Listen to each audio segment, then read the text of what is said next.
Marino, Empecé.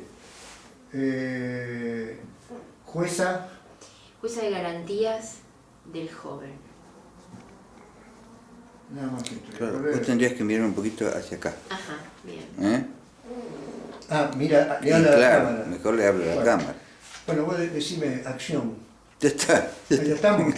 Bueno, estamos con Mirta Guarino, actualmente jueza de garantías del joven, y que por su conocimiento de Mario seguramente tiene cosas para contarnos. La primera pregunta sería, ¿cómo lo conociste a Mario? ¿Cuál fue el origen de esa relación que luego se prolongó? Yo venía a esta parroquia, a la parroquia de los Remedios, porque vivía a 10 cuadras de acá, y me mudé en el año 71 a este barrio. Así que venía de otra parroquia de Caballito, empecé a venir acá. Recuerdo que en el año 74 uno de los curas que estaba me dijo: vení porque viene un obispo de La Rioja, es un tipo muy piola. Y llegué acá y me encontré con el pelado Angelelli. Con Mario empezamos, yo lo conocí obviamente de ser parte de la comunidad salesiana, pero lo conocí puntualmente después del golpe y cuando se empezó a armar acá un acompañamiento a personas que habían militado políticamente, concretamente Betty, Mario y otras parejas, y que Mario empezó a acompañar este proceso. Es interesante como él, desde un lugar de muchísimo respeto y sin cuestionar nada de lo hecho, acompañó a las personas. No había experiencia de una iglesia tan compañera en los procesos personales, no había más una experiencia de sanción por lo hecho, de culpas por lo no hecho, y Mario empezó a acompañar desde la sencillez de estar con estas parejas y devolverle a los que querían algo de la fe. Yo me acuerdo que Betty siempre decía, con Mario siento que vuelvo a la iglesia. Así empezó esta tarea de un grupo que él llamó Encuentro. Después, paulatinamente, se le empezaron a acercar familias a través del MED, del Movimiento Ecuménico por los Derechos Humanos, que es uno de los fundadores, familias muy, muy carenciadas, gente que no tenía, había perdido todo, había perdido al familiar, ya sea los chicos habían perdido a los padres, a los abuelos, a los tíos, y gente económicamente muy postergada. Los primeros en llegar fueron Olga y sus nietos, Verónica y Claudio. Y el papá de los chicos había estado en el Olimpo. A partir de ahí, Mario me convoca, junto con María Saleme, a trabajar y armar el taller de apoyo para familias afectadas por la represión. Me acuerdo que en algún punto... ¿Qué fecha? La fecha fue en el año 78, que comenzamos a caminar muy a tientas, nadie sabiendo muy bien de nosotros, digamos, a dónde íbamos a llegar, pero guiados por Mario en esto de generar un espacio de afecto.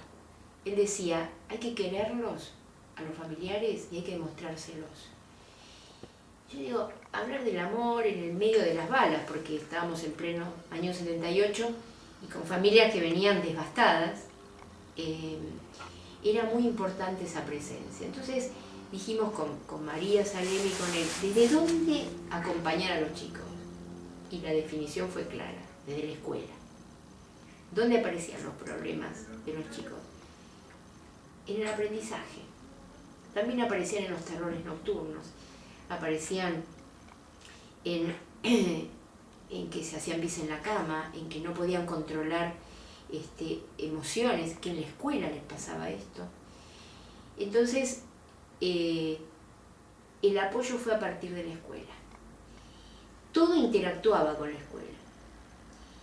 Y Mario nos abrió las puertas, la comunidad salesiana nos abrió las puertas a través de Mario. Esta fue una presencia fundamental. Nosotros nos sentíamos totalmente respaldados. Mario me tenía una gran confianza en la parte jurídica. Yo me acuerdo que los sábados...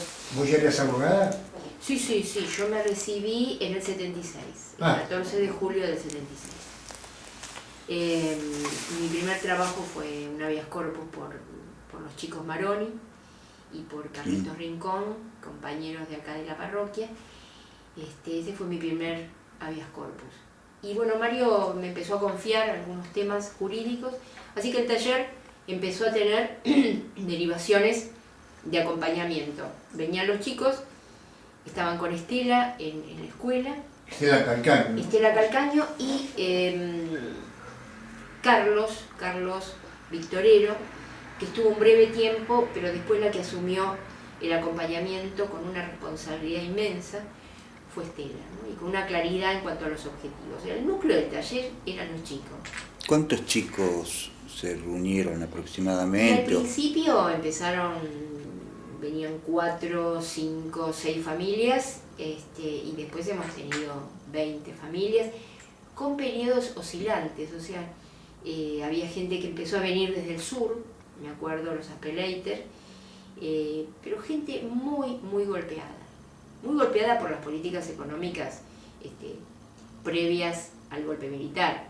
Era gente que se había acercado al movimiento ecuménico, donde también había un espíritu de recibirnos a todos, ¿no? A mí también, como abogada, para mí fue la oportunidad de comprometerme con la historia en este lugar, un lugar de fe, de militancia en la iglesia. Yo ya venía a trabajar con grupos misioneros. Así que Mario abrió esta instancia, y en lo personal, quiero contarlo porque yo me confesaba con Mario y él me acompañó en mi proceso de vida religiosa. Yo estaba tratando de discernir, después de ser abogada, si me iba a ser monja o no. Y Mario me hablaba mucho de María Antonia Leonfanti, de su tía, monja, abogada. Y hemos tenido charlas durante horas.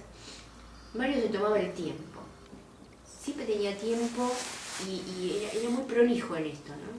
O sea, el tiempo para mí era mi tiempo. Entonces, lo mismo que hacía conmigo lo hacía con una de las monjas francesas, con Katy, acompañó todo su proceso religioso, infinidad de personas. Pero yo lo marco porque esta escucha era una escucha atenta, que por ahí después se perdió, pero el tiempo que estuvo Mario siempre él buscaba el espacio para acompañarme.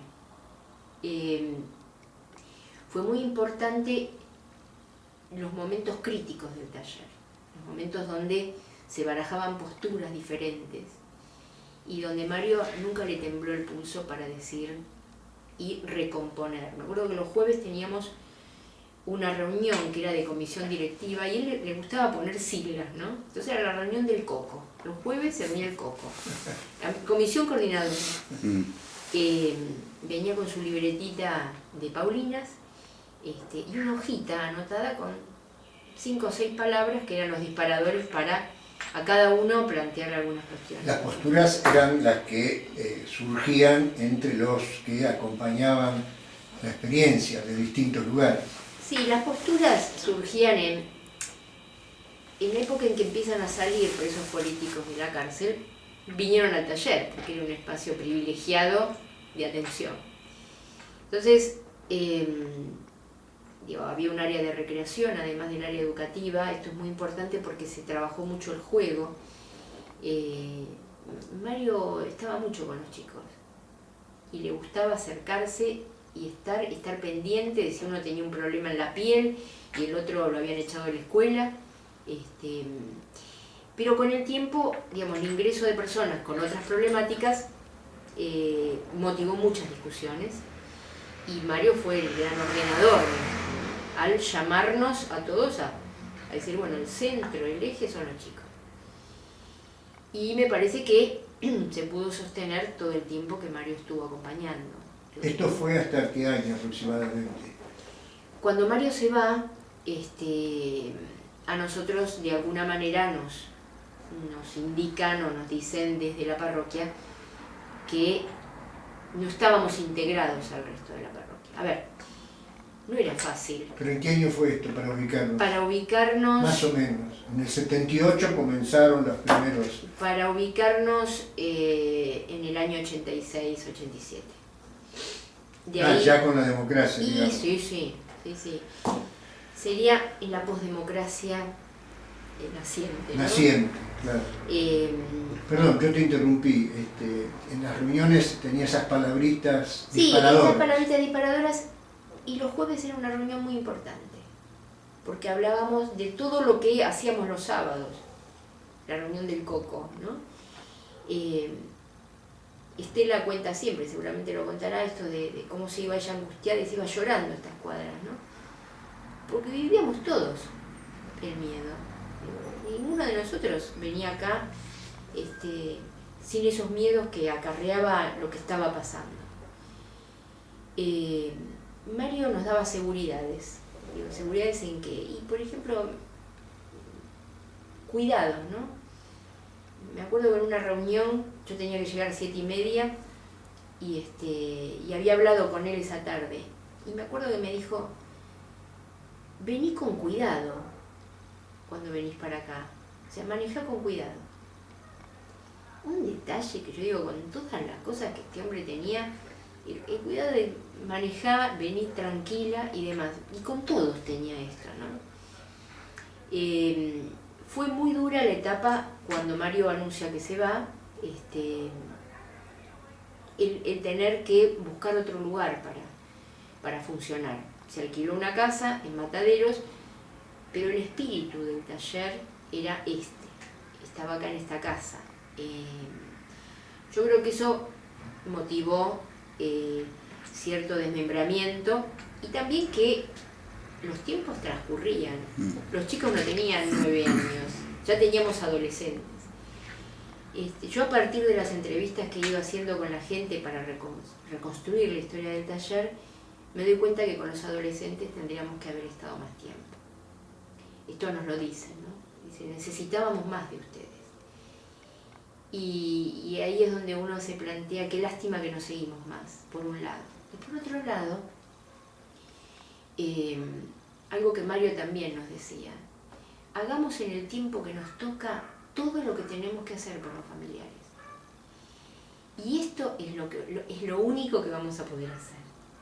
Una visión de la realidad, digamos, ¿no? Porque uno queríamos todo, ¿no? Entonces venía la abuela con el problema de la casa que le iban a embargar, con el hijo que lo habían echado de la escuela, con el nieto, perdón, temas que las abuelas no podían resolver porque ya habían criado a sus hijos.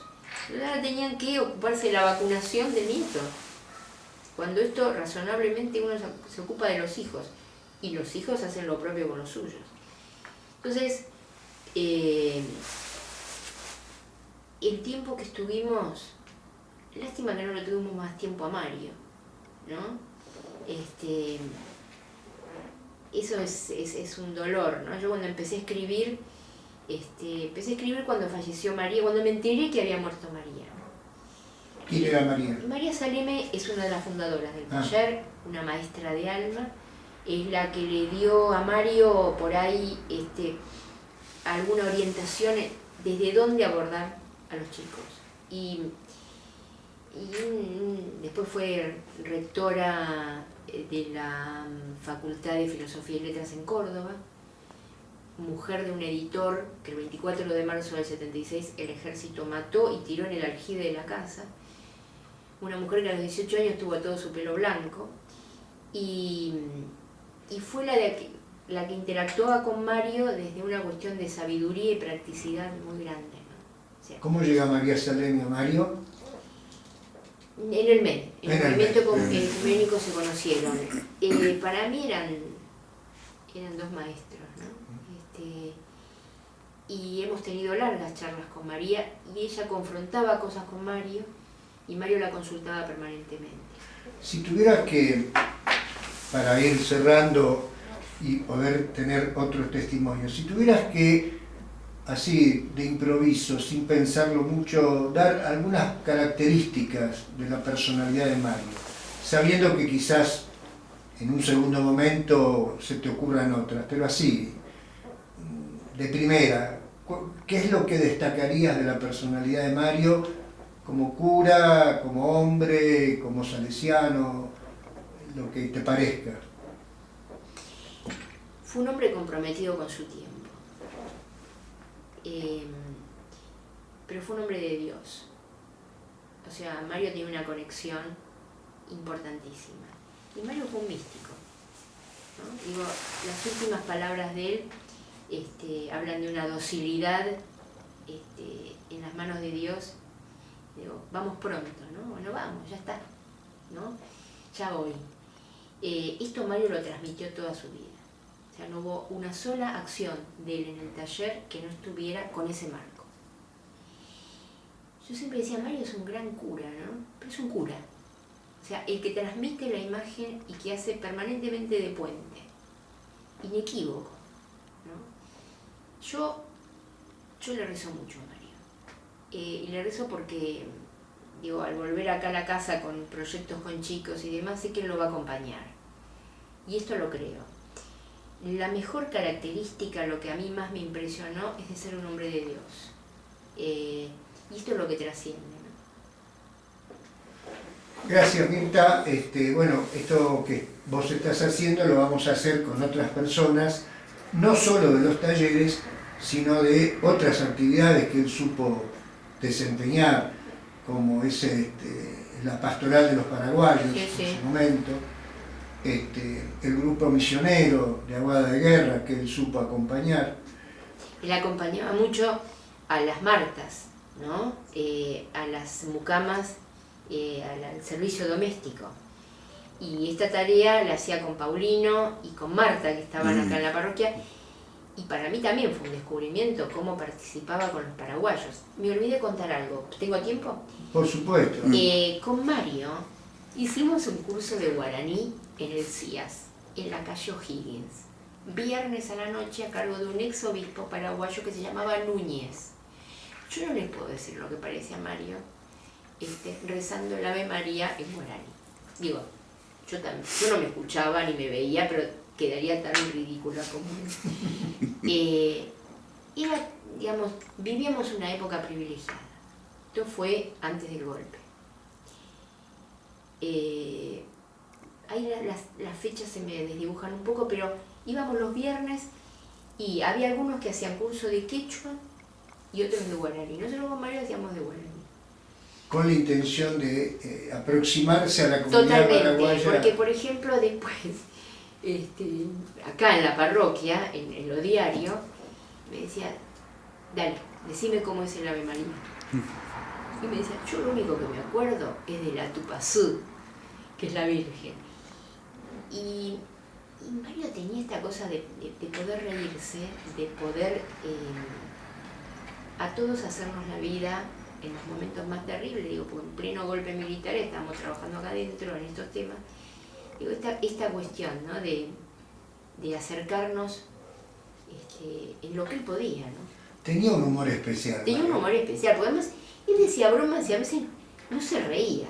Y te miraba desde el fondo de esos anteojos negros y bien gruesos, y era irónico, y manejaba la ironía muy bien, ¿no? Y con mucha altura y con mucho amor, con mucha caridad manejaba la ironía. Y otra cosa es que él no planteaba divisiones en el taller. Y si había divisiones, intentaba acercar a las partes. Y tenía mucha claridad. Él opinaba que algunas cosas había que hablarlas con los militares. Y esto no era para nada ir a dialogar, sino poder hablar. Esto es fundamental. Porque lo que marca lo contrario al proceso militar, que es la división, el aniquilamiento del otro como persona, lo que hacía Mario es, no, va a haber que sentarse a hablar. Y me parece, y esto es muy personal, desde mi idea de país y de patria, hay diálogos que son ineludibles. Y Mario lo marcaba con mucho cuidado de los ex militantes que lo podían ver de otra manera. Inclusive se ha bancado muchas cosas que le han dicho algunos, como que esto era una locura de hablar. Y con los años yo lo fui entendiendo mucho mejor. Lo entendí en ese momento porque Mario lo hacía desde esta óptica de que todos sean uno, ¿no? Y no un uno ficticio y armado, sino un uno real generado a partir de las diferencias. Quizás esto él lo había bebido de otra actividad con la que él estaba vinculado, que eran los focolares. Bueno, ese fue otro tema. También me acercó a los focolares y permanentemente, o sea, yo hablaba de otro tema, o hablábamos en el taller, decía, sí, porque con los focolares estuve el domingo, y esta cuestión de poder unir mundos distintos, ¿no? Digo, porque está con los familiares de los desaparecidos, y con los focolares, y los paraguayos, y las martas, y aprendiendo guaraní, digo, el flaco se dividía en 20 partes distintas y era uno solo, ¿no? Y esto era lo que nos unía. Digo, unió en el taller gente muy dispar, gente que venía de experiencias de militancia totalmente opuestas. Y sin embargo, él marcó algo, ¿no? Quererlos a los familiares y demostrárselos. Yo tengo los primeros objetivos con la letra de él, que escribió Apuntes para una reflexión. Yo, él no guardó nada, y yo guardé muchas cosas de él, ¿no? Esperamos tu libro. Bueno. Bueno, Mirta, gracias por tu gracias tiempo. a ustedes por hacer esto. Yo lo tengo muy presente siempre a Mario, y me parece que esto nos va a servir a todos para recordarlo, para hacerlo presente y recuperar. Hay que recuperarlo. Muy bien. Gracias. Bueno, muchas gracias, Mirta. Bueno.